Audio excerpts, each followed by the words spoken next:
ज्या गोष्टीसाठी लढा देणार होता ती गोष्ट आज घडलेली आहे। जो महापौर पदावरती आज गुजराती महापौर हा भाजपकडनं आलेला आहे, त्यांनी फॉर्म वगैरे सर्व भरलेले आहेत। आता नेमकी तुमची भूमिका काय? नाही, हे आम्हाला माहिती होतं म्हणून आम्ही हे प्रकरण लावून धरलं होतं। म्हणजे काय, हे आम्हाला आश्चर्यचकित अशी काही गोष्ट नाही आहे। कारण नरेंद्र मेहता ज्या प्रकारे मराठी माणसाला डिवचत आहेत आणि नरेंद्र मेहता ज्या प्रकारे या शहराचं वातावरण बिघडू पाहत आहेत, तर आम्हाला ही खात्री होती की ते परप्रांतीय महापौरच देणार आहे। म्हणून आम्ही मागणी केली होती माननीय मुख्यमंत्री महोदय देवेंद्र फडणवीस आणि यांचे अध्यक्ष रवींद्र चव्हाण यांच्याकडे। कारण नरेंद्र मेहता यांना मराठी माणसाच्या नाकावर टिचूनच या शहरामध्ये राज्य करायचं आहे आणि हे वेळोवेळी आम्हाला यांचं दर्शन झालेलं आहे। आणि आज डिंपल मेहता अखेर अधिकृतरित्या त्यांनी महापौर पदाचा अर्ज भरलेला आहे आणि सगळीकडे माध्यमावरती ते तुम्ही दाखवलेलं आहे। तर आम्ही याचा निषेध करतो। आता वेळ आहे उग्र आंदोलनाची आणि हे आंदोलन येत्या 3 तारखेला आम्ही जाहीर केल्याप्रमाणे माननीय पोलीस अपर आयुक्त यांच्याकडे आम्ही अर्ज दिलेला आहे, पोलिसांना देखील आम्ही अर्ज दिलेला आहे, महानगरपालिकेला अर्ज दिलेला आहे। हे आंदोलन, हा जो मोर्चा आहे 3 फेब्रुवारी रोजी होणार आहे। आणि जर मराठी माणसाला वाटत असेल की हे शहरं आपली मराठी म्हणून टिकली पाहिजेत, तर मला खात्री आहे की हे शहरं टिकवण्यासाठी, मराठी अस्तित्व टिकवण्यासाठी हा लढा मोठा होईल। मराठी एकीकरण समिती म्हणूया किंवा महाराष्ट्र नवनिर्माण सेना म्हणूया किंवा शिवसेना उभाटा म्हणूया, हे काय स्वतःची लढाई लढत नाही आहे। बघा, इथे कोणी जरी महापौर झाला तर आमचं काही बिघडणार नाही वैयक्तिकरित्या, किंवा गोवर्धन देशमुखाच्या घरामधलं अन्न बंद होणार नाही आहे। कारण गोवर्धन देशमुखचा व्यवसाय सुरू आहे, रोजगार सुरू आहे, पैसा येतो आहे, सगळं घरदार सुरू आहे, कुटुंब सगळं सुखी आहे। माझा किंवा इकडे बसलेल्या कुठल्याही पदाधिकाऱ्याचा वैयक्तिक हा वाद नाही आहे। हा जो प्रश्न आहे हा राज्याचा प्रश्न आहे। आम्ही जो लढाई लढतोय ही मराठी माणसाची लढाई लढतोय आणि जर मराठी माणसाला जर यामधून हे शहरं टिकवायचे असतील आणि मराठी लढा द्यायचा असेल तर नक्कीच 3 फेब्रुवारी रोजी सर्व मराठी बांधव या आंदोलनामध्ये सहभागी होतील। परंतु माननीय देवेंद्र फडणवीस यांनी या नरेंद्र मेहताला आवरण्याची कृपा करावी असं मी या ठिकाणी विनंती करतोय। नाही, पण जे आज डिंपल मेहता यांचं जे नाव जाहीर केलं आहे ते मूळचे स्थानिक आहे, त्यांचे वडील इथलेच आहे, त्यांचा जन्म मुंबईत झालेला आहे, मग ते नॉन मराठी कसे काय झाले? नाही, डिंपल मेहताच का? अहो, ज्या भाजपाचा एक दृष्टिकोन आहे की देश पहिला, नंतर पक्ष, नंतर मी, तिथे तुम्ही काय घराणेशाही चालवताय? या मीरा भाईंदरमध्ये घराणेशाहीचं काय चाललंय? म्हणजे खाजगी आहे का शहर हे मीरा भाईंदर? इथे स्थानिक आगरी कोळी बांधवांच्या अनेक आमचे महिला भगिनी, खरं तर हे महिलासाठी राखीव आहे म्हणून महिला भगिनी आल्यात ना निवडून नगरसेवक म्हणून, त्यांना का नको आहे महापौर पद? आणि तुम्हाला किती वर्ष आमच्या स्थानिक मराठी बांधवांना या सत्तेपासून लांब ठेवायचं आहे? भूमिपुत्र आणि मराठी ह्याच्यामधला फरक भाजप ह्याला कळला नाही का? नाही, मुळात यांना घरामध्ये सत्ता ठेवायची आहे। तुम्ही भूमिपुत्र सोडा, मराठी सोडा, यांना सत्ताच घरामध्ये ठेवायची आहे। माझा प्रश्न असा आहे की भाजपमधले अनेक जे 46 मराठी नगरसेवक आहेत ते शांत काय आहेत? हा लढा काय खाजगी लढा नाही आहे।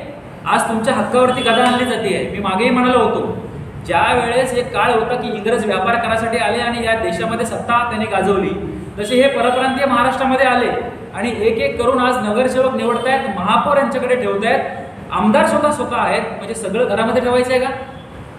मग उलट ह्या 46 मराठी नगरसेवकांनी खरं तर बंड केला पाहिजे की तुमचे हक्क डावलले जात आहेत, त्याच्यामध्ये आमचं काय आहे? आम्ही तर लढायचा प्रयत्न करतोय, आम्ही ही भूमी टिकवायचा प्रयत्न करतोय। आज आपले मराठी माणसाचे हक्क मारले जात आहेत, 107 हुतात्मे या राज्यासाठी झाले आहेत, त्यांचं बलिदान व्यर्थ जात आहे का? आज ज्या महापौरांना, या डिंपल मेहतांना आपला देश स्वतंत्र कधी झाला हे जर माहिती नाहीये, तुम्हाला सगळे पत्रकार बांधवांना माहिती आहे की तुम्हीच त्यांना प्रश्न विचारला होता किंवा एखाद्या भाषणामध्ये त्यांनी 1997 मध्ये आपला देश स्वतंत्र झाला म्हणून सांगितलं होतं। आज या डिंपल मेहतांना महाराष्ट्र राज्याबद्दल काय माहिती आहे? यांना तुम्ही पत्रकार बांधवांनी कधीतरी जाऊन विचारावं की या महाराष्ट्राचे पहिले मुख्यमंत्री कोण, या महाराष्ट्राची अधिकृत राज्यभाषा कधी झाली, या महाराष्ट्राबद्दल त्यांना विचारावं। 10 स्वातंत्र्य सैनिकाचे नाव विचारावे, 107 हुतात्म्यापैकी 3 लोकांचे नाव विचारावे।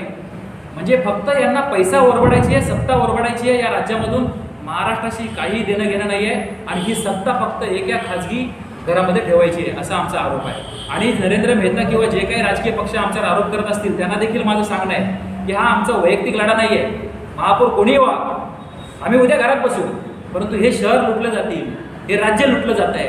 107 हुतात्म्यांनी जे मराठी राज्य म्हणून टिकवलं त्याचं काय? हा प्रश्न आम्हाला पडतोय। म्हणून 3 तारखेला हा मोठा लढा, हा मोर्चा या मीरा भाईंदर शहरात पुन्हा एकदा होणार आहे। कारण नरेंद्र मेहता या भूमिकेमध्ये आहेत, ते अहंकारी आहेत। या अहंकारामधून त्यांनी दाखवून दिलंय की मराठी माणूस माझं काय वाकडं करणार आहे, मी परप्रांतीयच महापौर देणार, मी घरामधीलच व्यक्ती महापौर देणार, तुम्हाला काय करायचं ते करा. या अहंकारामध्ये नरेंद्र मेहता इकडचे आमदार सध्या वागत आहे. हे पण प्रश्न असा आहे की जे निवडून लोक आलेले आहेत त्यांना कायदेशीर अधिकार आहे महापौर निवडायचं. आता जर त्यामध्ये जर 37 नगरसेवक मराठी असतील तर मग त्यांची भूमिका का नाही तुमच्यासारखी, तुम्हीच का घेता, त्यांनी का घेत नाही अशी भूमिका? त्यांना अधिकार आहे, त्यांना घेऊ द्या तुम्ही. 44 नगरसेवक मराठी आहे, पण नगरसेवक कोणासाठी काम करतात हे सगळ्या शहराला माहिती आहे. नगरसेवक हे नरेंद्र मेहतासाठी काम करतात. नरेंद्र मेहता जे सांगतील त्यासाठी ते काम करणार आहे. कुठल्याही राजकीय पक्षाची व्यक्ती ह्या राज्यासाठी किंवा मराठीसाठी बोलणार नाही, कारण यांना स्वतःचं अस्तित्व टिकवायचं आहे, यांना राजकीय भूमिका टिकवायची आहे, यांना पुढील 5 वर्ष सत्ता गाजवायची आहे. हे कोण बोलणार?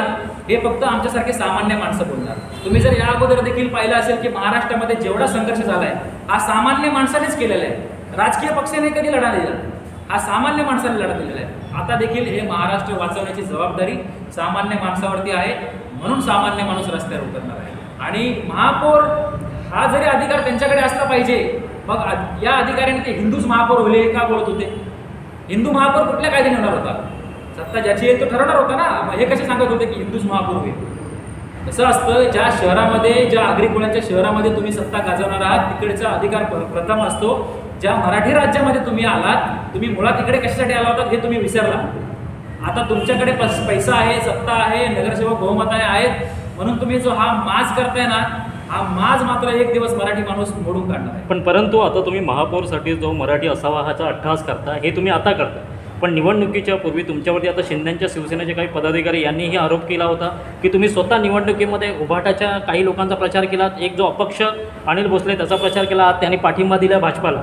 तुम्हाला कुठे वाटत नाही ह्या संपूर्ण गोष्टीमुळे याचा फायदा ना उभाटाला झाला, ना शिंदेच्या शिवसेनेला ना झाला, ना बाकी कोणाला, ह्याचा संपूर्ण फायदा भाजपाला झाला. त्यामुळे आज विरोधक कोणीच नाही उरलेला आहे. तर कुठेतरी वाटते ही जर भूमिका अगोदर घेतली असती तर विरोधक किंवा मराठी जे तुम्ही म्हणता तुमच्या विश्वासातले मनसेचे असू दे, उभाटाचे असू दे किंवा शिंदेच्या शिवसेनेचे नगरसेवक असते, हे निवडून नसते आले का? बघा, आम्ही काम करतो, कुठल्या पक्षासाठी काम करत नाही.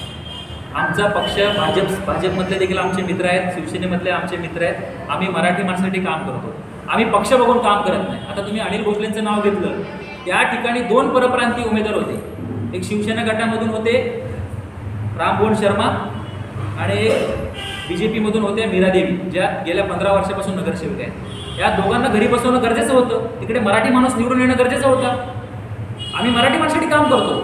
हे जे आता बोलतात ना घरी बसले, त्यांनी आमच्यावर खापर फोडू नये आणि आम्हाला सांगतात ना मी भाजपची बी टीम आहे, तर मग आता भाजपच्या विरोधात आम्ही जे पण शिंदेकडे एकनाथ जे प्रताप सरनाईकांनी जे उभे केलेले नगरसेवक तिकडेही मराठी होते नगरसेवक, तेव्हा तुम्ही तिथं त्या लोकांसाठी का दावत केला? आम्ही सांगितलंच नाही कोणाला मतदान करावं म्हणून. आम्ही सांगितलं मराठी माणसाला बहुसंख्येने निवडून या. हे गणित तुमचं चुकलंय. तुम्ही 2 पक्ष स्थापन केले, तुम्ही वेगळे लढलात, तुम्हाला राजकारणात तुम्हाला अहंकार झाला होता की नाही मला कोणाची गरज नाहीये. तुम्ही मराठी माणसाला एकजूट केली पाहिजे होती. एका प्रभागामध्ये 4-4 मराठी नगरसेवक दिले पाहिजे होते. तुम्ही 28 परप्रांतीय नगरसेवक दिले. ही चूक कोणाची आहे? मग त्या ठिकाणी आज मला तर आनंद आहे की आज या मीरा भाईंदरमध्ये ज्या 52 परप्रांतीय नगरसेवक होते तिथे 34 परप्रांतीय नगरसेवक झाले, म्हणजे ही संख्या कमी झाली. एक प्रकारे आमचं यश आहे. हळूहळू हे शहर पूर्णपणे मराठीमय होईल आणि आम्ही हा लढा जिंकू. मनसे भूमिका काय? मनसे